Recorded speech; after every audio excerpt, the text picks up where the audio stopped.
creating balance in your body. Now, when you transform your body, the terrain of your body, the environment of your body, that will ultimately culminate in the transformation of your health.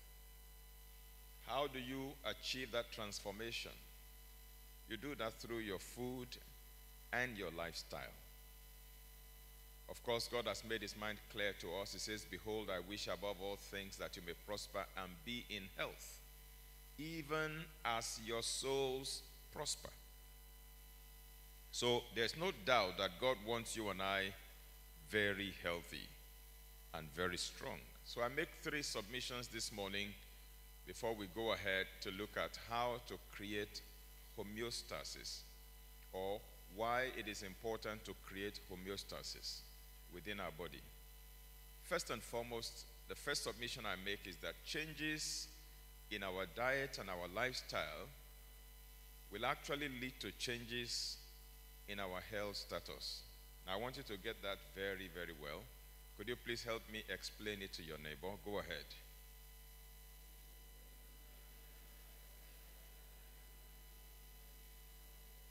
Tell your neighbor, if you change your diet and your lifestyle, your health will also change.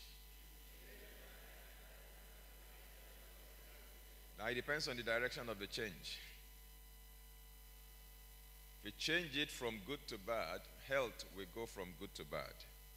If you change it from bad to good, that is your diet and lifestyle, then your health will also change from bad to good.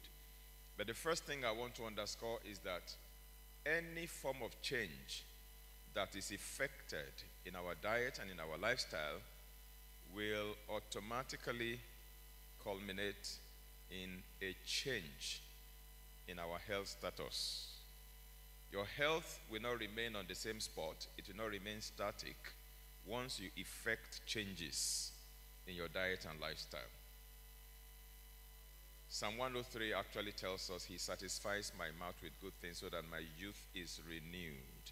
Renewal can take place by what we feed to our bodies. Number 2, submission, is that it is possible to reverse most so-called irreversible, so-called incurable diseases, lose excess body weight, lower cholesterol, lower blood pressure, normalize blood sugar, stop heart palpitations, and achieve many other wonderful positive transformations in our bodies by simply making dietary and lifestyle adjustments.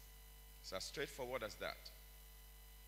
If we can come to the point where we are determined and disciplined to make the changes that are necessary, some of those diseases that have been diagnosed or that we have grappled with for years can just begin to find their ways out of our bodies, just all on their own.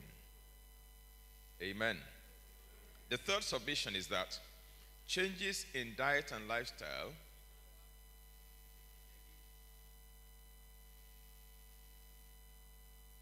where's the noise coming from? Technical, you're wonderful. Changes in diet and lifestyle can transform the terrain of our body to make it easy for the body to heal and make it difficult for diseases to start or thrive within the body. The changes that I effect in the way I eat, what I eat, how I eat, when I eat, the quantity that I eat, the changes that I effect in all of those areas is going to lead to the transformation of the terrain of my body.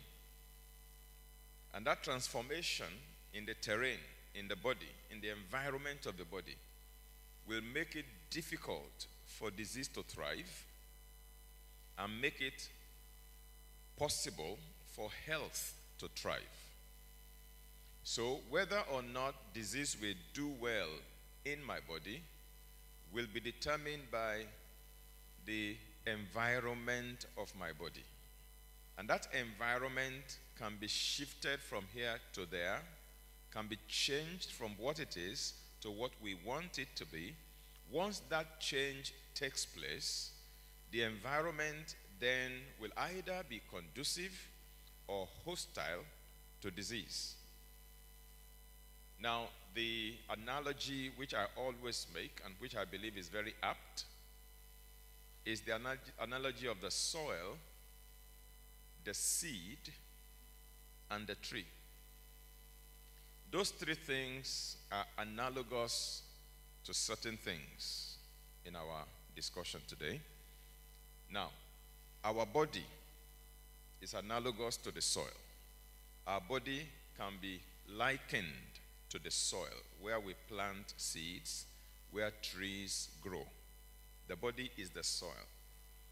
The diseases that afflict the body can be likened to plants that grow on a soil. So if an okra plant or a tomato plant or a pepper plant or onions or mango or orange tree is growing on a particular soil, the tree, the orange tree, is the disease. The soil is the body. Now, there's a third analogy, and that is seeds that we plant into the soil. Those ones can be likened to our genes. We all inherited genes from our parents. So I have a genetic predisposition. You have a genetic predisposition. Your genetic predisposition is determined by the software coded into your genes, your DNA, which your father and mother passed down to you.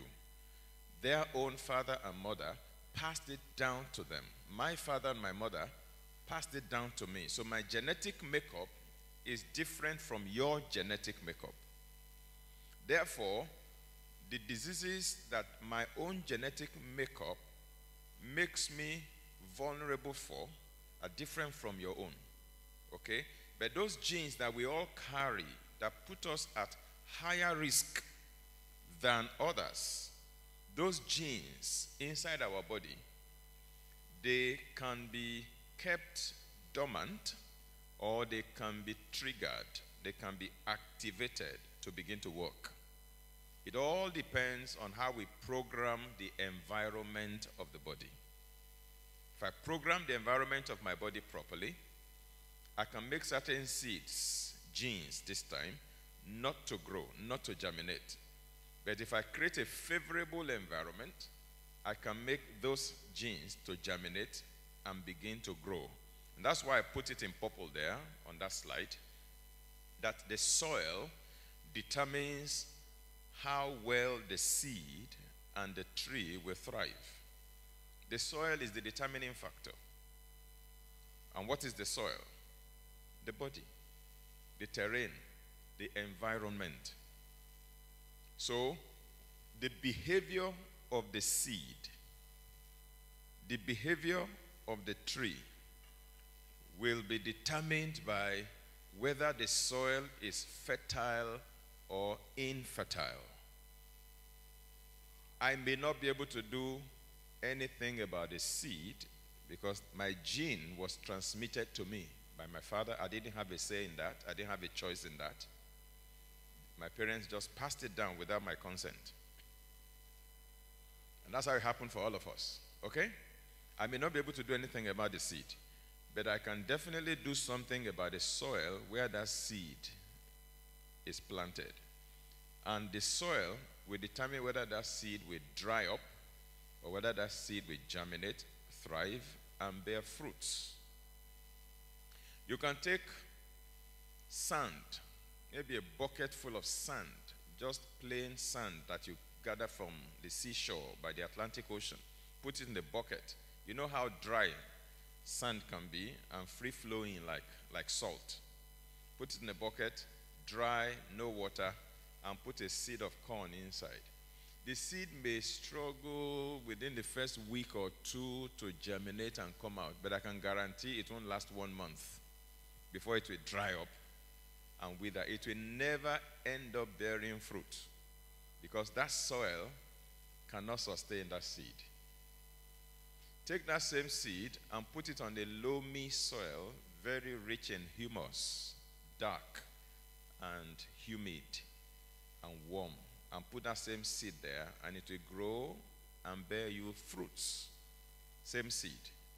You can put that same seed in a glass bottle, and cork it and put it on the shelf in your kitchen, and for 3 months it's not going to germinate. The same seed. The environment that you put the seed determines the behavior of the seed. Is that analogy clear? So the environment is what we should be working on, therefore, and we should not bother our head too much about the seed, because you can't do anything about the seed. The seed is the seed. The gene is the gene. Your father passed it down. Your mother passed it down. You can't change it, except a miracle takes place and God himself decides to change your genetic makeup. But aside from that, none of us can change our genetic makeup. But then we can do something about the environment in which those genes are domiciled, and be able to influence how they behave, how they express. And so I say gene expression and disease expression are predicated on the environment of the body. Whether or not that gene will express is going to be determined by how conducive the environment of your body is.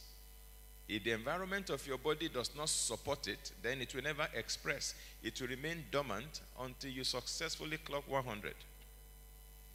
Even though you are carrying that gene in your body, yet it will not express. And that's why, for me, when people go to the hospital and they take their family history to be able to determine their risk factors regarding whatever disease that they may likely have, I don't particularly buy into all of that. Even if my daddy was hypertensive and my mother was hypertensive and my grandfather was hypertensive and my grandmother was hypertensive and all my uncles hypertensive, all my aunties hypertensive and all of that, and they take my family history and they see hypertension running everywhere, they say, hypertension is in your family blood. So you too, be careful because you might become hypertensive. I do not believe in that. I may have the gene that make people develop hypertension, which I inherited from my family blood, but if I control the environment of my body well, that gene will remain silent and quiet till I clock 120, and it will never manifest. So you should never be afraid that, this thing runs in our family, so very soon, it may be my turn. Sometimes that fear that you entertain is the faith that activates the thing you are looking for, because as a man thinketh in his heart, so is he.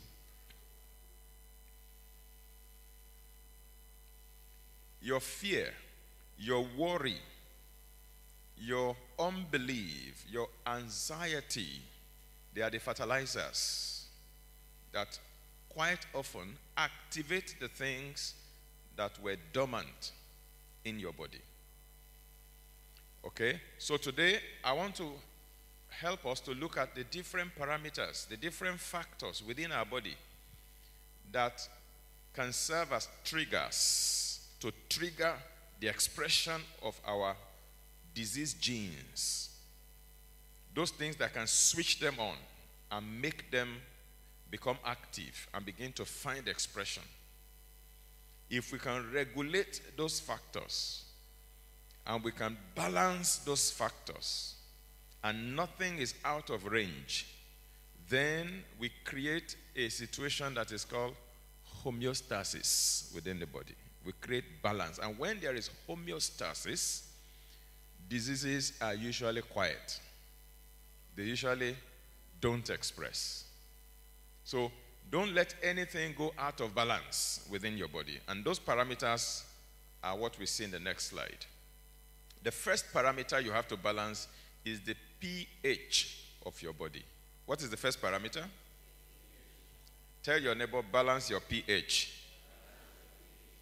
Now, for those who are not science-oriented, you may not understand what pH means, but I will try my best to break it down. So solid, they all have this pH thing, but especially liquids. It's easy to measure liquids and gases. It's easy to measure the pH. pH defines how acidic something is or how alkaline that thing is. That is the pH. How acidic or how alkaline. In other words, it defines the acidity or alkalinity of a medium. That is called the pH. And there is a scale for the pH.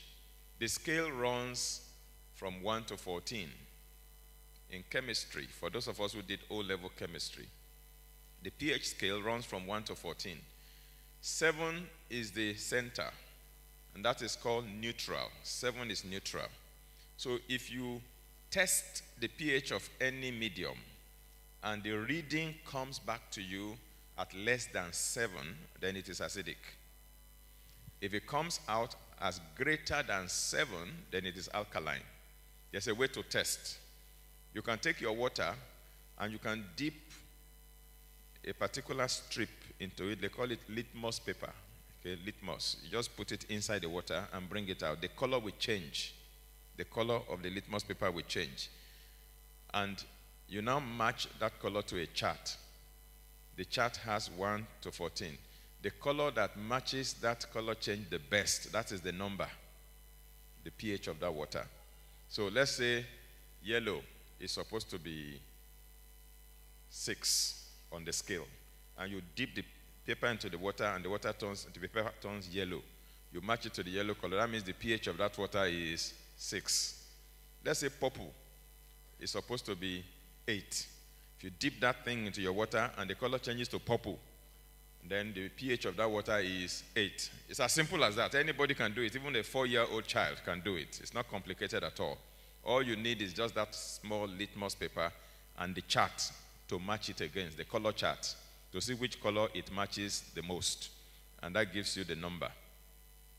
So the pH of my blood, the pH of my urine, the pH of my saliva, any fluid that I can collect from my body, if I dip the litmus paper inside and it changes color and I compare it to the chart and it gives me a reading, that reading is the pH of my body. It's a little bit more, detailed than that, but I don't want to go into the nitty-gritty. The pH of your urine and the pH of your saliva may differ with a variance of 0.8. Let's forget that, so I don't confuse you. But the thing is that by the time you check the pH of your body, if you go to a lab, a medical lab, for example, and you give them your urine sample, and the laboratory technician tests the property of your urine, there are a few things they will look for. They will look for the pH of the urine. They will write it for you. The specific gravity of the urine, they will write it for you. And then they will check for some other things within the urine. And all of that can be a little picture of the state of your health. Those things they look for in the urine. Now, so, if you do your urine analysis, which they call urinalysis, the pH of your urine comes back in that test, and it's a very simple and cheap test, which anybody can do. Walk into any medical lab and just give them your urine sample and tell them to do the pH for you. When the pH comes back and it is less than 7, then your urine is acidic. If it is above 7, then your urine is alkaline. And that is a little indication to you of the pH of your entire body, whether your body is acidic or alkaline. Now, what is the relevance of the pH of my body? It has been established time and again that if the pH of my body is alkaline, that environment of my body is not conducive for disease. But if the pH of my body is acidic, the environment of my body is conducive for disease. Disease will like it because diseases like acidity. Diseases don't like alkalinity. Germs, bacteria, viruses, fungi, they like it when the body is acidic. That's when they do well. They don't like it when the body is alkaline. Cancer cells like it when the body is acidic, but cancer cells don't like it when the body is alkaline. So you can create an environment that the disease will not like by simply alkalizing your body. You change your body from acidic to alkaline. And you can do that. And that can be done within 3 days, 7 days, 1 week, 1 month. That can be accomplished simply by being aggressive about your dietary adjustment, by selecting what you eat, know what to avoid, know what to eat. For example, if you eat highly processed food like sugar, like white flour, like fried food, and all those processed food that have a lot of chemicals in them, preservatives, artificial flavors, artificial sweeteners, then your body will become more acidic. Animal protein makes your body acidic. But plant food, especially raw food, makes your body alkaline. It doesn't matter whether the fruit was acidic before you ate it. Like orange is acidic, pineapple is acidic, lemon, lime, they're all acidic. Apple is sub-acidic. But when you eat them, they have an alkalizing effect on your body, not an acidifying effect. So they are acidic fruits, but alkalizing fruits. Does it make sense? Just in the simplistic format, take it that whenever you eat anything from a plant that has not been processed, then your body will be going alkaline. Anytime you eat anything from a plant that has passed through a manufacturing plant, then your body will be acidic. Anytime you eat animal protein, meat, fish, egg, milk, cheese, and such things, then your body is acidic. Now, does that mean that we cannot eat anything that can make our body acidic? No. But the ratio is what matters. If I want to maintain the proper pH balance in my body, the recommended ratio is to eat 80% of my food from the alkalizing group and only 20% from the acidifying group. Does that make sense? Which means I can still eat some foods that make my body acidic, but they should not be more than 20% of the total food that I consume. But there are some food that acidify the body that I should not even go near at all, ever. For example, soft drinks, sugar. Why should you go near that in the first place? Those ones are to be deleted once and for all till you see Jesus face to face. But animal protein for some people is not something that you want to go off 100% because you don't want to be a vegetarian. If you don't want to be a vegetarian, you can still eat some animal protein, but it should not be more than 20% of the total food that you consume per day. So the idea of Western diet, where they put half a chicken on the plate, and they just use a slice of tomato and a slice of onion and one tiny leaf of lettuce to garnish it by the side, and one small potato or 1 tablespoonful of rice by the side. That is 80% acidity, 20% alkalinity. And even the one that should alkalize the body, the potato, the rice, the whatever, they also have processed them, polished them, refined them, overcooked them, and overspiced them that they don't even exert the alkaline effect anymore. So it's like almost 100% acidifying. That kind of diet is not sustainable. If you feed your body with that kind of diet, you make your body acidic rather than alkaline. Grains also make the body acidic. Rice and all other grains, wheat and what have you. They make the body acidic. And that's why even though you can eat them, that you eat them in moderation. And if you eat rice, eat the ones that have not been polished. So they still have a lot of fiber, a lot of minerals in them. So in creating homeostasis, an environment of balance, an environment that does not support disease, an environment that is hostile to disease, an environment that is supportive of health, one factor, one of the things you have to balance is the pH of your body. Have I communicated that clearly? And I've given you a few things you can do to alkalize your body. Of course, there are many other things you can do to alkalize your body. You can drink alkaline water. You can, detoxify your body. When you detoxify your body actually tends towards alkalinity because toxins make your body acidic. So when you remove those toxins, your body tends towards alkalinity. There are many, many things you can do. Okay? The second thing you have to balance in the environment of your body to make your body hostile to disease is to balance your hormones, hormonal balancing. We all have different types of hormones secreted within our body, and hormones regulate different processes in our body. And if my hormones are out of balance, the processes they regulate will also be out of balance. For example, some women are unable to conceive and have babies simply because of hormonal imbalance. That imbalance in their hormonal profile does not make their body able to carry a baby. But you balance the hormones, and then the woman is able to conceive, is able to carry that pregnancy through 9 months and deliver safely, just by balancing hormones.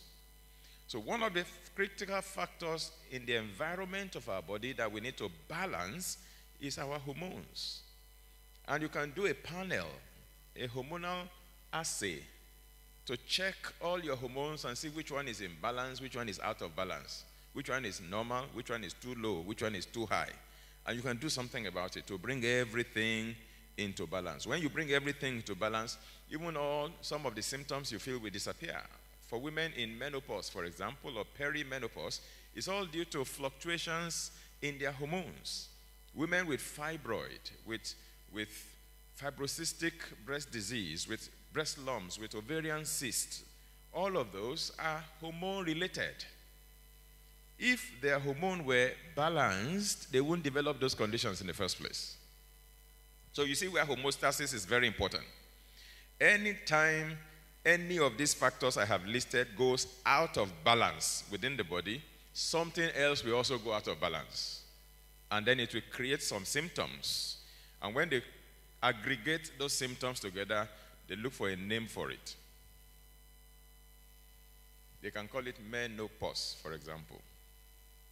They can call it infertility, for example. So balancing is important.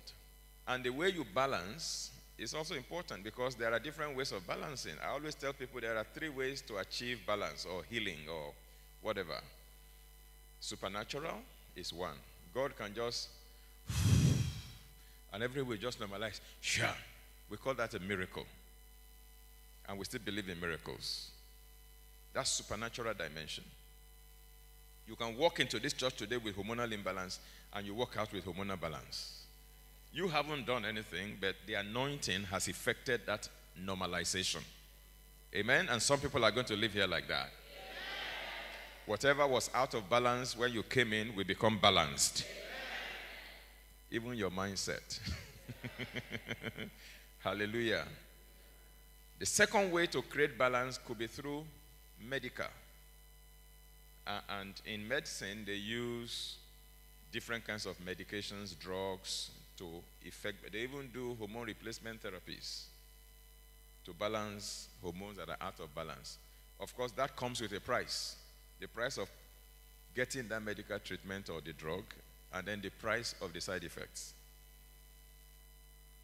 And thirdly, after supernatural medical, there is also the natural way to balance through your diet and lifestyle, which is the one I'm showing you right now.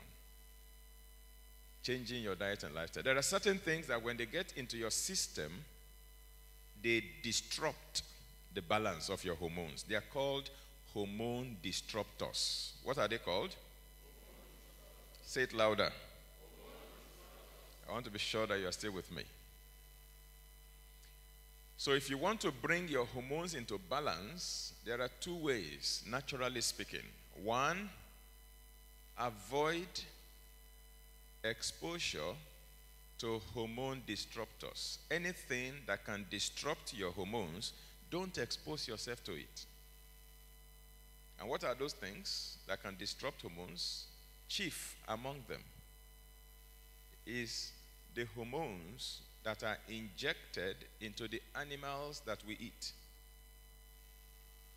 Many of the poultry products that are imported, turkey, chicken, frozen, you see a chicken that is as big as a turkey. You think that is normal? It is hormone that made it to grow that big. They put it into their food, they put it into their water, and they feed them so that within a few weeks they reach market size. That fetches a lot of money for the farmer. But that brings a lot of price for the consumer. So through our food, through the milk that we drink, they inject those cows with hormones to make them produce 5 times the milk that a cow that was not injected will produce. And the hormone will end up in the milk of the cow. So you drink it, you are hormonizing your body and disrupting your own hormones. So the first thing to do to normalize, to balance, to create homeostasis in your hormonal profile is to avoid exposure to hormone disruptors. Another hormone disruptor is plastic material, plastic. There is BPA, bisphenol A, that leaches from plastic into the content. There is dioxin that leaches, okay? And so on and so forth. And all these things are hormone disruptors. That's why plastic is called a xenoestrogen. X-E-N-O, estrogen. Artificial or synthetic estrogen. Because plastic exerts an estrogenic effect on the body when it enters the body. So what is the first step to take if you want to balance your hormone? Don't expose yourself to hormone disruptors. In other words, don't eat, especially hot food from plastic plate, plastic cup, and all those materials that they use to pack your takeaway when you go to fast food restaurants that looks like foam. They call it styrofoam. You know that thing? When you put your food inside and that's where you eat your lunch from every day, you are ingesting hormone disruptors. Just throw your hormone into whack. If you eat animals injected with hormone, same thing. Drink milk loaded with hormones, same thing. The number 2 thing you do to balance your hormone is to now begin to eat food that have properties that can balance your hormones, especially avocado pear. Avocado pear is a hormone balancer. Balances your hormone, normalizes your hormone. Every raw food, like fruits, like vegetable salad, have phytochemicals that help to bring into balance some of those parameters that are out of balance. Now, you don't bother your head too much about the sickness that have been diagnosed. Rather, you bother yourself about regulating the environment of your body, transforming the terrain to make the sickness decide that this place is too hostile, I have to check out. Am I making sense? Good. Number 3, you balance your body temperature.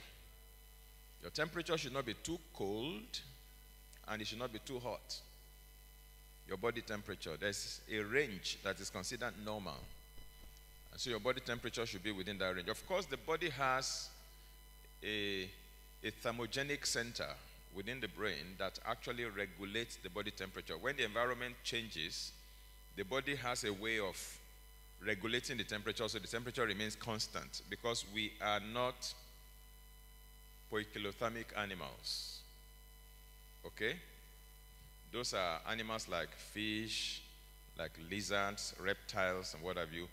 when the temperature of the environment changes, their body temperature changes to match that of the environment. The fish in water, if the water becomes ice cold, the body temperature becomes ice cold. If the water becomes warm, their body temperature becomes warm. They assume the temperature of their environment. Lizards, they assume the temperature of their environment. That's why you see a lizard early in the morning when it is very cold, it's sluggish, because the body temperature has dropped to that of the morning temperature.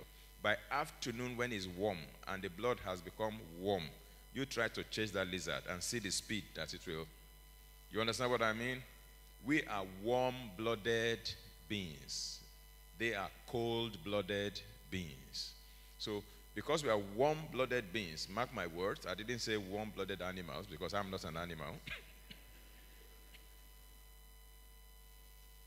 Our body temperature does not change to the environmental temperature.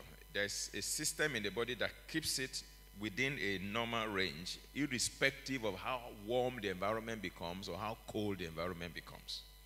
But sometimes some hormones and some glands within the body just go amok, and therefore that regulatory capacity is lost. For example, when people have thyroid disorders, they are no longer able to regulate their body temperatures as other people with normal thyroid. So what happens is that everybody is feeling hot, they are feeling cold. Everybody is feeling cold, they are sweating. It happens during menopausal transition as well. So, whatever you need to do to keep your body temperature proper. But sometimes when you expose yourself to too much of cold during winter months in the winter environment, temperate environments, that can lower the body temperature until you find that even your exposed parts of the body begins to turn blue. Especially for those who are fair-skinned. You can see that quickly. And that is a very, very terrible condition. It can lead to tissue death. So, balancing your temperature is important. Balancing your blood pressure is another parameter that you need to keep in homeostasis. If you don't balance your blood pressure, that can damage internal organs. It can damage kidneys, it can damage the heart, it can damage nerves, it can damage the eye, it can damage blood vessels, it can lead to stroke, it can lead to heart attack, it can lead to, they call it myocardial infarction. All kinds of terrible things can happen if you don't balance your blood pressure. You need to keep your blood pressure within normal range. It's called normal tension. You should not allow hypotension, otherwise you begin to feel dizzy and tired, and you don't allow hypertension, but you keep it in normal tension, balance. And then your blood sugar too needs balancing. It goes too low, it's called hypoglycemia. Too high, hyperglycemia or diabetes. When it's normal, that's normal glycemia. You should keep your blood sugar within the normal range, between 70 and 110 milligrams per deciliter. Okay? Then your lipid profile, that is the fat in your body and in your blood, needs to be kept in balance. Too much cholesterol, too much fat can lead to certain conditions, especially cardiovascular challenges and accidents. Too little is also not good enough. If cholesterol is too low, it can actually lead to many, many terrible things. We often focus on high cholesterol, but we don't focus on low cholesterol. Low cholesterol can be as dangerous. In fact, I was reading a recent study that was published that low cholesterol even contributes to cancer.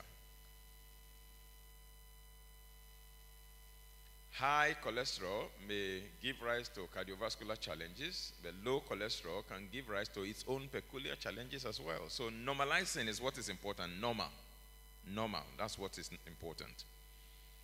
Same thing with your pulse. How many times does your heart beat per minute? If it's beating too fast, the heart will soon expire. If it's beating too low, too slowly, then there will be dizziness, there will be tiredness, there will be fatigue, there will be listlessness and all kinds of things. Because there is a normal range, somewhere between 40 and 80 times per minute. that the heart should beat. Your heart should beat between 40 and 80 times per minute, depending on your athleticism. If you're very athletic, you're a professional sportsman or woman, and you exercise and you do sports regularly and frequently and aggressively, then your pulse, the number of times your heart beats when you are at rest, not when you're on the field of play. When you are at rest, it's called your resting pulse, will be somewhere between 40 and 60 beats per minute. If you are not athletic, you are just a regular person like me, then your normal pulse, the number of times your heart beats per minute, should be somewhere between 60 and 80 times per minute. 60 to 80 times per minute. If your heart beats faster than that, 80 to 100 times per minute, that's too high. That is, a problem is brewing somewhere, and you need to address it. If it's beating above 100 times per minute, that's an accident about to happen. So you need to bring your resting pulse to balance. Same thing. You need to do nutritional balancing. You must prevent deficiencies. Every mineral that your body needs must be supplied in adequate amounts. Every vitamin that your body needs must be available in your diet in adequate amounts. The protein your body needs, the carbohydrate your body needs, the fat and oil that your body needs, the water that your body needs, the oxygen that your body needs, all of these must be provided in the appropriate amount. If you don't provide them in the appropriate amount, then there will be what we call deficiencies. And those deficiencies can provide a suitable environment for certain diseases to take place. Now, Ebola has killed several people in West Africa. How does Ebola kill? Ebola is a virus. When it infects a person, what Ebola does is it begins to zap the vitamin C in the body of the victim. Because Ebola virus needs vitamin C to replicate, to multiply. So it begins to utilize and use up all the vitamin C in the person's body. And it has a 21-day cycle to multiply rapidly, multiply, and then the cycle will be complete. Now, as soon as the virus enters the body and the immune system recognizes that a virus has entered this body, the immune system, having not seen that type of virus before, does not know how to handle it immediately. So the immune system goes back to the drawing table to start coming up with a plan of action on how to deal with this virus before the immune system finishes its blueprint. The virus has already zapped all the vitamin C in that person's body, and the virus will have succeeded in creating a deficiency of vitamin C. Vitamin C to 0 level, and that creates scurvy in the patient's body. What does it create?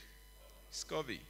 And scurvy leads to blood vessels bursting because vitamin C is utilized in the body to produce, fibrous tissue within the system to hold the body together so it doesn't fall apart.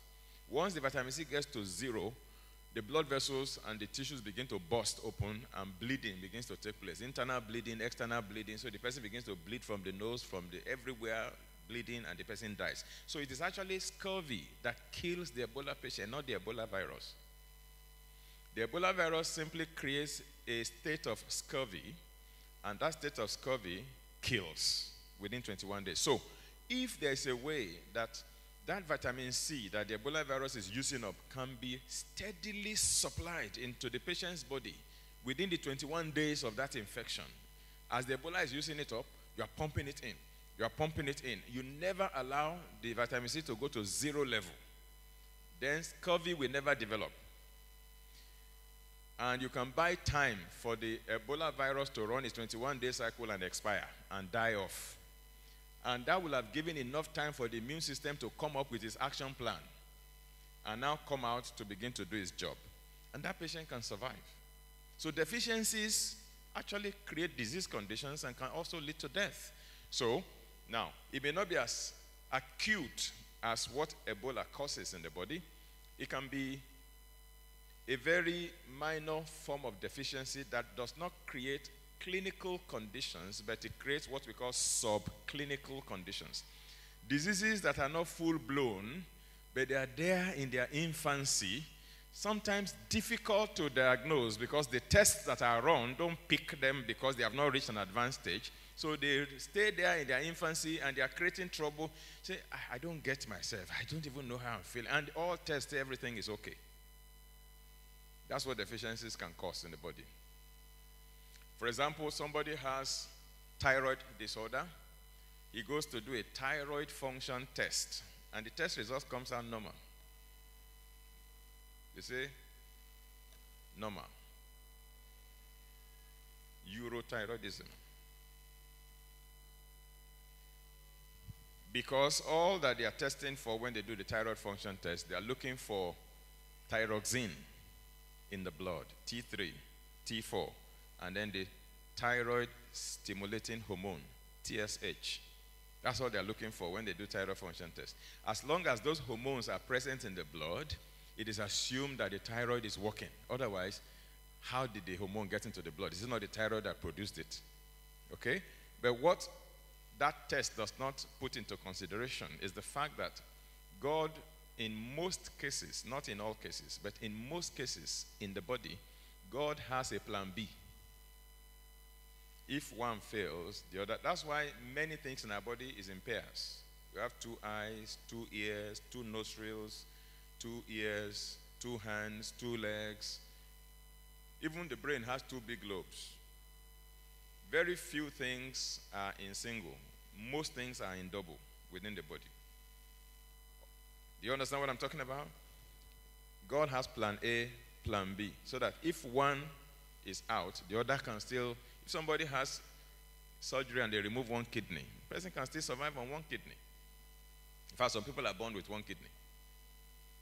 That's a birth defect. Okay? So, what they don't know in that test is that if the thyroid stops producing thyroxine, the adrenal glands on the kidneys will kick in and begin to produce thyroxine to make up for what the thyroid has stopped producing. So 2 years, 3 years after the thyroid has packed up, you will still be finding thyroxine in the blood. But it's not the thyroid gland producing it. It is the adrenal gland. Until there is adrenal exhaustion and the adrenal gland is no longer producing, then the thyroxine level will now go to a level where it is not detectable that there's a problem, by which time the problem has become very acute. Am I making sense? So you need to nourish your body properly. And when you nourish your body, what that gives you is it helps to strengthen your immunity. It modulates your immunity. If you don't nourish your body properly, the immunity will be strong. So if the immune system within your environment is weak, is compromised, then disease will thrive. But if the immune system is strong and active, disease will find it difficult. Go to America today and drive on American streets, or even England, or any of these other Western countries, and drive on the street. You find that there is a lot of orderliness and discipline in driving. You can drive in London for 1 month, and you won't hear the horn of a vehicle once. You won't hear "pim." Everybody stays on line. You don't see a car put 1 tire in this lane and the other tire in the other lane. Everybody stays in line. Come and drive in Lagos, and you know the original meaning of chaos and anarchy. You don't have to check a dictionary for that. What is the difference in behavior? It is the environment. Over there, if you do it, the law will catch up with you. You will be apprehended, you will be penalized, you pay for it. Here, you can easily get away with it. At best, 50 naira or 100 naira, we settle it. So because the environment condones it, the environment is conducive for traffic misbehavior. Are you with me? But that other environment is hostile to traffic misbehavior. So the environment is what dictates how people will behave. The same thing. The immune system in your environment is what will determine how disease will attempt to behave in your body. If the disease knows that this place, if I don't peke, it will apprehend me. The immune system will apprehend me because that's the military force in your body. That's the police system in your body, the immune system. If you misbehave, they will catch you. I told you there are 3 categories of immune cells. You know, the lymphocytes. You have what we call the surveillance group. They go around on patrolling to see if there's any invader, any intruder, so they can apprehend the person. Then there is the natural killer group, who will now be mobilized to come and kill the enemy that has been arrested. And then there is the suppressor group, who will say they will blow the whistle. Battle is over. Everybody, sheathe your sword. Those are the 3 departments in the police department in your immune system. You have to keep it strong. Then, of course, your internal environment must be clean, because if it is dirty, it will support disease. If it is clean, it will not support disease. So you have to go to the toilet every day. You have to poo-poo every day. You have to urinate. You have to sweat every day. That's why eating fiber to make you go to the toilet, regular bowel movement is important. Drinking water is very important. Exercising to make you sweat is very important. To keep your internal environment clean so that it does not support disease and it supports health. Same thing with oxygenation. When you exercise, you breathe in a lot of oxygen. When you eat raw vegetables, you take in a lot of oxygen. When you cook that vegetable, the oxygen will bubble out of it before you eat it. So raw food oxygenates your body. Cooked food does not. Exercise oxygenates your body. Outdoor environment oxygenates your body when it is clean. When you exercise, you also improve circulation. When your body circulates blood very well and lymph fluid very well, what will happen is that blood delivers nutrients to every cell in your body. So the shape of your circulation, if your circulation is excellent shape, then food and nutrient delivery to the entire body will be perfect. But if your circulation is poor, nutrient delivery will be compromised. And those in extremities will not be getting enough nourishment. And then problem can begin to brew from there. Same thing. If circulation is poor, waste removal will be sluggish. Because again, it's your blood that picks waste material from the cells and brings it to the liver and kidney to detoxify and remove it. We call it excretion. Then eliminate dysbiosis. Dysbiosis is imbalance in your intestinal flora. That is the bacteria that you have inside your body. You have about 70 to 100 trillion cells in your body. And the number of bacteria in your body is more than that. And for your body to be in proper balance for health, as far as flora is concerned, okay, that is the bacteria in your system, the yeast in your system, and all of that, there has to be, because there are 2 types of bacteria you find in your body, the friendly ones and the disease-causing ones. There has to be a ratio of 80% friendly bacteria, 20% disease-causing bacteria. If the disease-causing bacteria should shift from 20% and they get more than 20%, and the friendly ones go less than 80%, there is what we call dysbiosis, imbalance. But once you achieve that balance, it's difficult for disease to take place. Infection cannot take place. Your immunity is strong. Your body is alkaline. Your body is well oxygenated. Okay? And then you have proper balance in your flora. Then infection cannot take place. Then inflammation is another parameter in the body. Inflammation is a process of repair. But if it gets too much, it becomes counterproductive. It leads to arthritis. It leads to cancer. It leads to heart disease, congestive heart failure, and what have you. So, create homeostasis in your body, and then you make it difficult for disease to thrive in your system. Let's stand on our feet, please, at this time.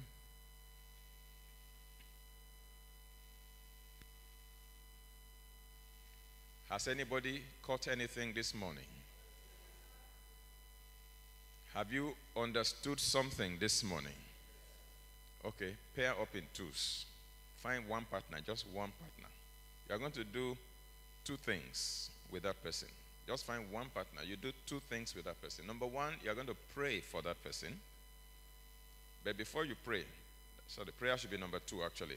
Before you pray, I want you to tell that person one critical thing you have learned today in 5 seconds.